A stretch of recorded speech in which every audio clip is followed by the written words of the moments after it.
माननीय उच्च न्यायालय पटना द्वारा दिनांक 4/10/2022 को बिहार में नगर निकाय चुनाव से संबंधित एक आदेश पारित किया गया था, जिसके तहत रिजर्वेशन को लेकर सर्टेन डायरेक्शंस दिए गए थे कि नगर निकाय चुनाव से संबंधित माननीय उच्च न्यायालय पटना के मुख्य न्यायाधीश के खंडपीठ के द्वारा election commission, state election commission को यह डायरेक्शन दिया गया था कि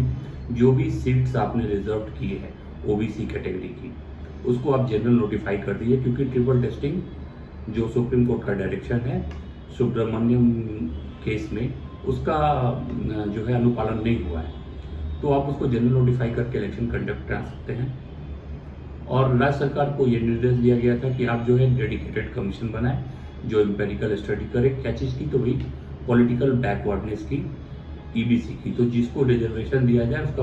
पॉलिटिकल बैकवर्डनेस का मेजरमेंट हो, एक कमेटी बने डेडिकेटेड जो रिकमेंड करे, और फिर जो है चुनाव में उनको, नगर निकाय के चुनाव में उनको जो है रिजर्वेशन दिया जाए। 4/10/22 के इस ऑर्डर का ये परिणाम हुआ कि इलेक्शन जो नोटिफाइड था वो स्थगित हो गया, लिटरली रद्द ही हो गया समझिए एक तरीके से। तो फिर बहुत सारे प्रयास लगाए गए कि राज्य सरकार जो है इस आदेश को माननीय सर्वोच्च न्यायालय में चैलेंज करेगी, और ऐसा कुछ हुआ नहीं। एक लंबे प्रयास के बाद माननीय उच्च न्यायालय में ही सिविल रिव्यू डाला गया, बिहार राज्य चुनाव आयोग के द्वारा भी और राज्य सरकार के द्वारा भी। और ये जो सिविल रिव्यू था, ये बेसिकली इसका मतलब ये होता है कि आपने जो आदेश पारित किया है आप उस पर पुनः विचार करें, जिसके तहत आज सारे सिविल रिव्यू मैटर्स का, जो कि नगर निकाय चुनाव से संबंधित था, आज सुनवाई की गई है माननीय मुख्य न्यायाधीश के खंडपीठ के द्वारा। और आज की सुनवाई से जो बातें छन के आ रही हैं, उससे यह स्पष्ट होता है कि राज्य सरकार के जो रिप्रेजेंटेटिव थे, जो राज्य सरकार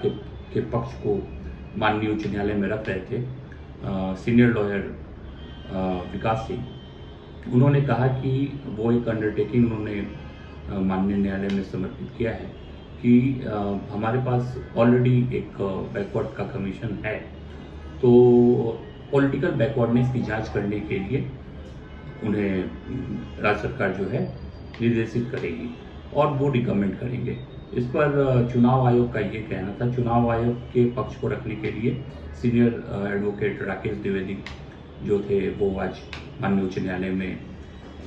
उपस्थित थे, और उन्होंने कहा कि अगर राज्य सरकार जो है वो कमीशन का गठन कर दिया है, और अगर वो रिकमेंडेशन आता है कि ईबीसी को क्या रिजर्वेशन मिलेगा पॉलिटिकल बैकवर्डनेस के बेसिस पे, तो वो दिसंबर तक चुनाव कराने के लिए सक्षम है। तो आज जो सिविल रिव्यू की सुनवाई, काफ़ी लंबी सुनवाई चली, उससे फाइनली हम इस कंक्लूजन पे पहुंचते हैं कि दिसंबर 2022 तक राज्य के अंदर जो है नगर निकाय का चुनाव ईबीसी के सीट्स को रिजर्व करते हुए हो सकेगा, और माननीय सर्वोच्च न्यायालय के आदेश का भी अनुपालन इस तरीके से हो सकेगा। वो अलग बात है। अभी माननीय उच्च न्यायालय के द्वारा सिविल रिव्यू से संबंधित जो आदेश है वो अभी अपलोड नहीं हुआ है, उसको देखने के बाद चीज़ें और भी स्पष्ट हो जाएंगी। धन्यवाद।